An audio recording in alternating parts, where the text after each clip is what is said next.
I'm not happy with you, Mr. Johnson. You're on bond in this case, and now you've picked up a felony case. The only thing I asked you to do, behave yourself. Don't pick up any new cases. And now, Morgan, what has Mr. Johnson picked up? Unauthorized possession of a catalytic converter. Wow. What happened? Please. So, officers were dispatched to an apartment complex. The security guard in the apartment complex observed the defendant. Observed in plain view in the defendant's vehicle 3 catalytic converters that were freshly and jaggedly cut. The defendants were not mechanics. There's 2 defendants in this case. Defendant 1 was under a vehicle cutting the converter. When he saw security, he attempted to escape by jumping into a vehicle where defendant 2 was in the driver's seat. Security stopped them from leaving. So where was Mr. Johnson? I'm just trying to figure out if he was the number 1 or number 2 defendant, Judge. Right, where was he? Was he in the car?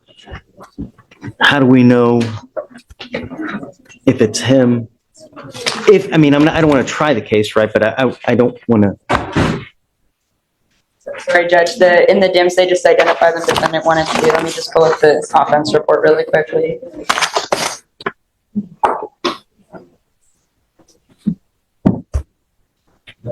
Okay, so Mr. Johnson was under the car. He was the defendant that was under the car, and then there was another defendant in a waiting vehicle. So was he in the act of taking another one? Yes, he was in the act of trying to steal a catalytic converter when the security guard caught him. I am now going to revoke your bond on your first case. I asked you not to get in trouble. You've now picked up a felony case. Is there anything that you would like to add? Your Honor, I would ask that the court set a bond, and obviously, I understand. Yeah, that's each one of those is like $5,000-6,000, and someone has to. Life's hard enough as it is, man. You know, really. It goes with you. Hi, Ms. Sigler. Good morning. Hello. Good morning. So. It's making a firearm accessible to a child. Did someone pass away as a result? So this one was the defendant, the father of the children. There were 3 children playing. And then the gun or the weapon was found on the bed, and one of the children was trying to get rid of the gun and then ended up shooting and killing his 10-year-old brother, shooting in the side of his head.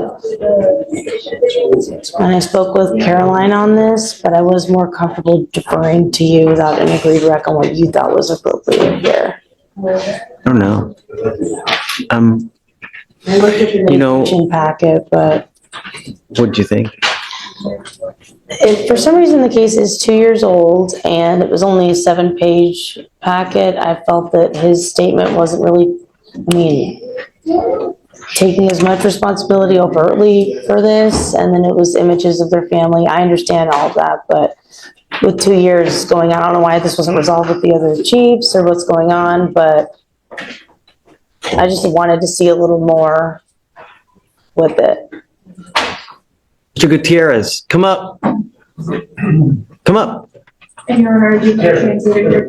he doesn't speak English. No. Morning, Judge. Hi, Luis. How are you?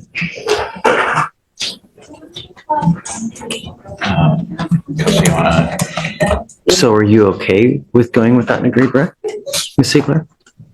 Sorry? Are you okay with... Unauthorized possession of a catalytic converter. That's not just junkyard mischief, it's felony bait. Courts see this as part of a much bigger criminal web. And judges don't take kindly to folks already out on bond acting like the rules don't apply. Going without an agreed rec? Yes, sir.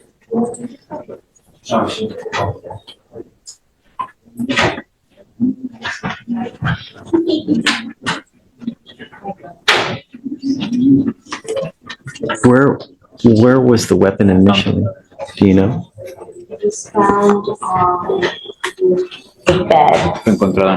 Just the gun is laying, a gun is just, do we know where it was initially before it was used? I guess that's my question. There were several guns in the house. If you one moment, let me pull up the OR, but this one, it was involved in the accident, was found on the bed. 1 second. Moment. Yeah.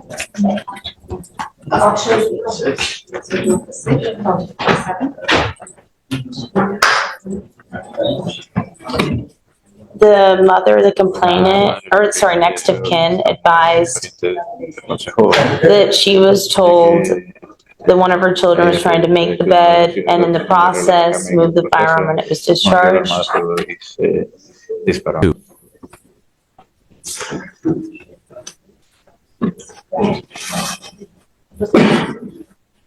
And the child did not know that the gun was loaded. The worst, that's the worst nightmare. I know. Just, it's awful.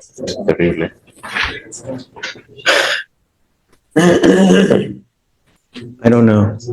I don't. I think that there has to be some punishment, right?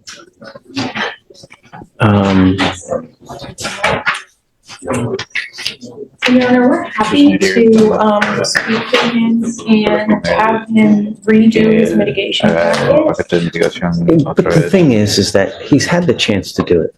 You know what you're supposed to do. And if you can't own up to it at that time, then, I mean, that's truly what you mean at that time. Right? I'd like to see it, if you don't mind, his letter, to see how he feels. Is he truly remorseful? You know, because, you know, on one end, I would think that the fact that your own child is dead because of you, is that punishment enough? Right? I was at too, Your Honor, which I was conflicting on. If you can't even take responsibility for it, I mean, And the next of kin, the mother, the fire chief did speak with her in person. We followed up with her over the phone. And she has expressed they've all been to therapy, obviously, and she said to leave it up to us. are they still together? Is the family still together?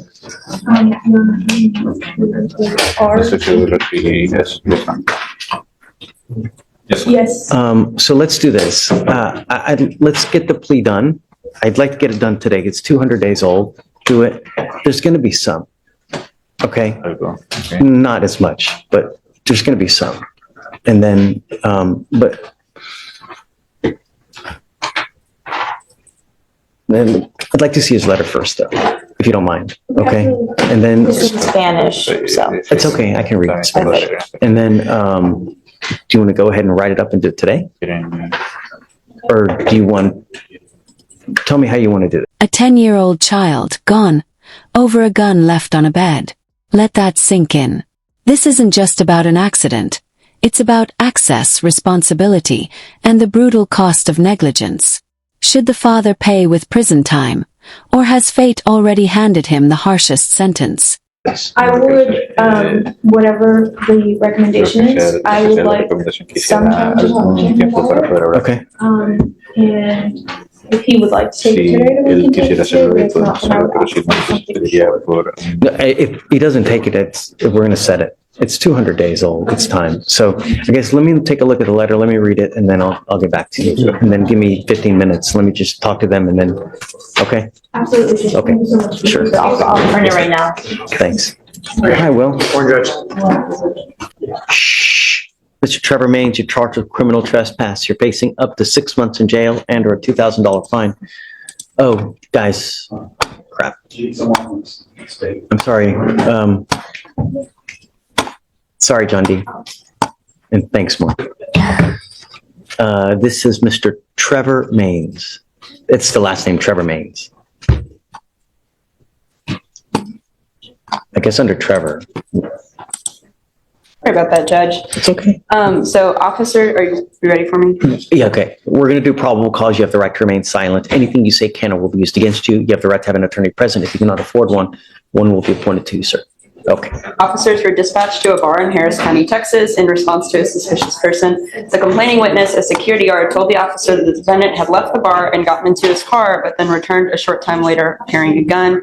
While there were other parties arguing in the outdoor area of the bar. The defendant took the gun and threw it under the fence. The complaining witness retrieved the gun, took the bullets out, and returned the gun to the defendant and told him to leave.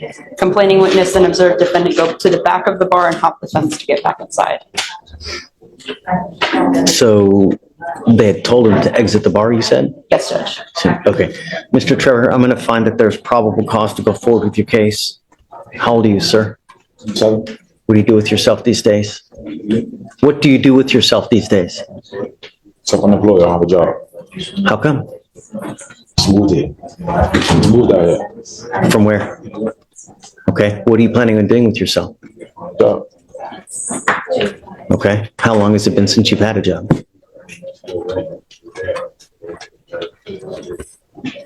Like 2-3 years ago. 2-3 years since you've had a job? How do you support it? How do you live? How do you eat? How do you get money? Okay. Trouble. You see my record. I don't get in trouble. Do you have any prior criminal history? Just carrying a handgun in a motor vehicle that was dismissed. I'm ordering you as a condition of your bond not to go back to this place. Do you understand? Not to be in possession of any weapons. Do you understand? So This isn't just a lecture, it's courtroom tough love. No job, no direction, and asking the system for a free lawyer. The judge isn't having it. Do you think this push to get a job is justice or just pressure? how are you going to get a lawyer, sir? So you're just going to do nothing and You sign me so I don't want to talk to you the case. I don't want to talk about the case, but let me ask you this. You haven't had a job for 2 to 3 years. Why should the people of Harris County have to foot a bill for you when you get to do nothing for 3 years? How is that fair that we all have to pay for your lawyer when you don't do anything? You get to play Xbox all day, just hang out at home and do nothing, and we have to foot the bill for that? How's that fair? This isn't just a lecture. It's courtroom tough love. No job, no income, no plan. And now asking for a public defender. The judge is done playing games. But here's the debate. Is forcing someone to get a job part of justice? Or just more pressure from a broken system? I don't have it. What you want me to do? So here's what we're going to do. I'll have you fill out an application. I'm now making a condition of your bond. You've got to get a job. And I'm going to bring you back in 2 weeks. I want to see what you've done to get a job. You're 27 years old, dude. This life is really, really tough without money. And the older you get, life doesn't get easier. It gets harder. You get bigger. You get fatter. You get uglier. You lose hair, right? And if you don't have a job, if you don't have a trade, if you don't have a way to make money, what do you think is going to happen? Do you think people are going to keep giving you handouts the rest of your life? That's how we have all these people who walk the street, looking all Quasimodo-like, have no way of getting money, no traits, no skill. That's not the way to go through life, man. Now is when you work your ass so that when you become 60, when you become 70, you have a cushion, you have somewhere to land. So you have a house, you have a nest egg savings. Because if not, I'm going to tell you now, you're going to have a really rotten and miserable life. This life is a journey, and it's really a good journey where you buy nice things, have nice clothes, take nice vacations, pretty wife, kids, or it can be a rotten toilet of an existence where you're in and out of jail. You ain't got no money. You're begging every single person for this and for that. And that's not the way to go through life. Did you even graduate from high school? I want you to get a job. I will give you a lawyer today. But you're not to use alcohol. You're not to use illegal drugs. And I'm going to test you like crazy. I want you to know that now. And I'm going to hold you to a standard as well. Do you understand? And if you don't, life's not going to go well between you and I. I'm just telling you that now. You will be held to a standard. I'm going to bring you back in 2 weeks. and I want to see what you have done to get a job. If you come back here and you ain't got nothing in your hand, it's not going to go well. Do you understand? Do you mind giving an application? Good morning, Mr. Venable. Yes, sir. Mr. Venable, you're charged with 2 counts of assault. One is of a family member. On both of those, you're facing up to a year in jail and or a $4,000 fine. We're going to do probable cause. You have the right to remain silent. Anything you say can or will be used against you. You have the right to have an attorney present. If you cannot afford one will be appointed to you, sir. Okay, Ms. On January 21st of 2024 in Harris County, Texas, officers were dispatched to an AFM call. Officer met with the complainant. The complainant and the defendant have been dating for 5 months. The complainant and the defendant were arguing. The defendant pushed the complainant to the ground, causing her to scrape her right arm. While the complainant was still on the floor, the defendant stepped on her neck. Officer noted. Stepped on her neck? Yes, Judge. Officer noted redness on the complainant's arm and neck. Do you know if it impeded breathing? No, Judge. I can't, let me check. It wasn't charged as an impeded breath, so. Well, I know it wasn't charged, but is it? The DIMS don't say that she had any trouble breathing, but I'll look at the offense report, Judge. And here's the other thing. The first assault is from October of 23. The second assault is from January of this year. Yes, And now we have a felony evading arrest on December 10th. yes, Judge. Were these 2Bs? Was he out on bond for these? Vic, do you know? It looks like. No, So this is Venable, who's now picked up a 3rd case. He had 2 misdemeanors, one's from 23, one's from 24. Did we ever do PC or had he ever been on bond No, Judge. It was just a non-arrival. for the whole time? All right.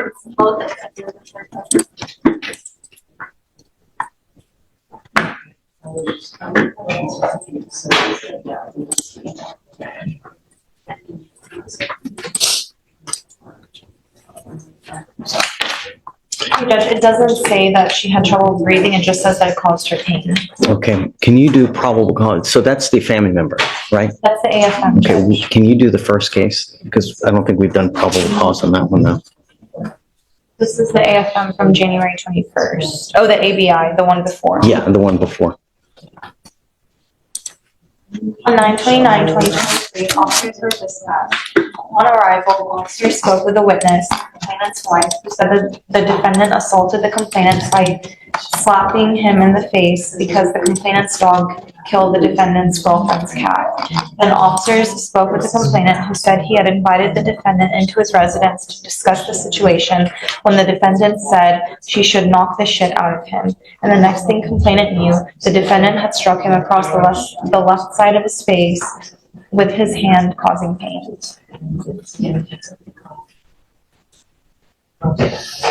That's one of the most brutal wake-up calls ever handed out in court. The judge doesn't just lay down the law. He paints a future. Broke, broken, bald and begging, or stable and self-made. Which path would you take if this was your last warning? Mr. Venable, I want you to understand one thing, that I'm going to do everything in my power to protect my community at all costs. Sure. And if that means I have to make your bond extremely high, taking you into custody, kicking and screaming, I'll do it in a heartbeat. Do you understand? Sure. I'm ordering you as a condition. I'm going to find probable cause on both of your cases, and I'm ordering you not to have any contact with either of the people in this case. Sure. There's a protective order that has been issued in the family case. I would get to know it. Don't say anything. You will get the opportunity. Now is not that time. I'm telling you what the expectation is while these cases are open, and what the expectation is for you to be able to live in this free world. Because if you don't abide by these expectations, I'm going to take the free world away from you. You are not to consume alcohol or illegal drugs, and I'm going to randomly test you. You're also not to have contact with either of these people, not to be in possession of any weapons, and abide by the conditions of the protective order. If you violate those conditions of the protective order, the state can file a 4th case a violation of a protective order. If they do, that is the capital murder of misdemeanors. It's one of the worst cases you can pick up, and you violate those conditions, I can have a hearing to hold you at zero bond. Zero bond, and I'll do it in a heartbeat to protect every person. Do you understand? Yes, sir. Yes, Your Honor.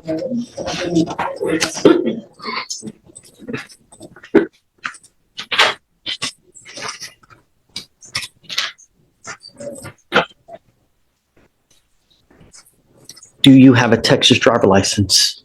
Wait. He slapped someone because a dog killed a cat. This just spiraled from tragic to absurd. But under the law, pain is pain no matter the cause. And now he's not just facing assault. He's staring down a protective order and the threat of zero bond. I do, but it's just, So you do not have a Texas driver license. I am now ordering you also as a condition of your bond not to drive.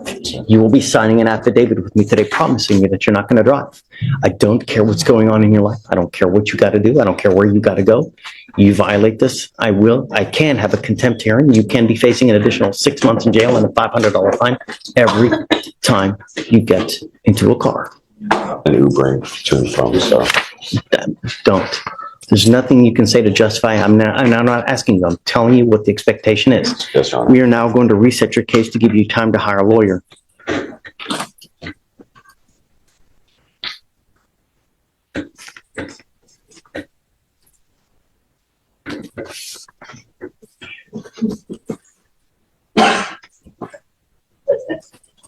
So for now, I'm going to have you come up here, sign this order, promising us you're not going to drive.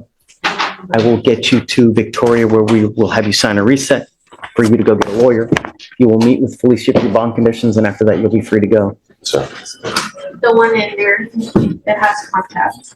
Got it. Okay. So Rosette, the order in the one that's signed by the magistrate is allowing contact, but I'm going to issue one now so that he cannot have contact. Okay? Just so that you know. Also, I don't see a mower on the assault bodily injury case. Well, it's because it's not a family member case. That's why. You can only do one on the family member cases. All right? That way. John D. Hey, bud. Was that CHA? Sorry, I'm on. They like Victoria Venable. Thank you. John D. Judge, What's the word? first on young Mr. Cuellar, Diego Cuellar. He's due back today because he wanted some getting his GED. I spoke to him this morning. He had to get an ID in order for him to get his high I school. think he's supposed to come here with his ID today, wasn't he? That he showed me a proof that he's applying for it. He hasn't gotten the ID. Come up. And he's got proof on his phone that he's been researching the GED program. So he's taken active steps towards the judge. He just doesn't have the ID in order for him to get the transcript. So that he Where you haven't done officially get in the absolutely. GED program. Right? I have to wait for the school to mail in the transcript so I can get the ID. They sent me my old school record so they have proof of who I am. But I have my GED login on my phone. I can show you. To go get an ID, all you have to do is go to DPS and get an ID, right? If they're under the age, they actually have to have a student verification form from a school. That's what he's waiting for. I was there He's got yesterday. the, he's got, What school is this? Calhoun High School in Port Lavaca. Calhoun High School in Port Lavaca. I called them yesterday. They're gonna mail it. The day before court, you call, That was when I had my appointment for the DPS. okay? So how long are we gonna wait for you to get the ID to be able to start on your GED? But they said they mailed it already, so probably it's like a couple of days, like 3 days. So let's set it a week. Okay, all right, I'll see you in a week, sir. All right, okay, go ahead. I'll- Judge, I'll- was I'll that text you. Cuellar? yeah, Yes, that was Cuellar. okay, John D, Did you who's get the next? results? For his drug test? Well, you sent. Second, I'll check. You sent him to get tested last time, but it hasn't been 30 days, Judge, because you wanted him to come back to show proof. So, That's all right, John. so I think by next time, he told me it's clearing out. Judge, so that's good. The next one I have, Judge, is, well, we have to approach on Mr. Mr. Yeah, Yeah. and Mamovich, Judge, they're gonna file I? with an I-M-A. Whether you're dismissing it? Yes, there. Yes, Judge. So I think, so we had dismissed the ABI, but I don't think we ever got the MOA dismissed. And so he got picked up on a VPO. So, But we don't plan on moving forward with the Okay, VPO. all right, I'll sign it. got it, Judge. Thank you, And then Judge. lastly, I have Mr. Johnson, but they So are, there's the proof. You see that? well, hey, Even if the case gets dismissed, the DPO still lives on.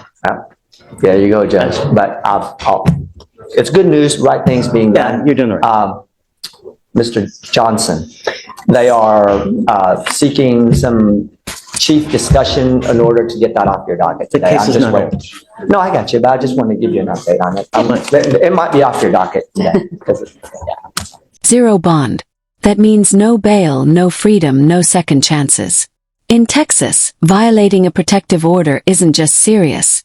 It's treated like the capital murder of misdemeanors. The judge made it crystal clear. Cross this line again and you're done.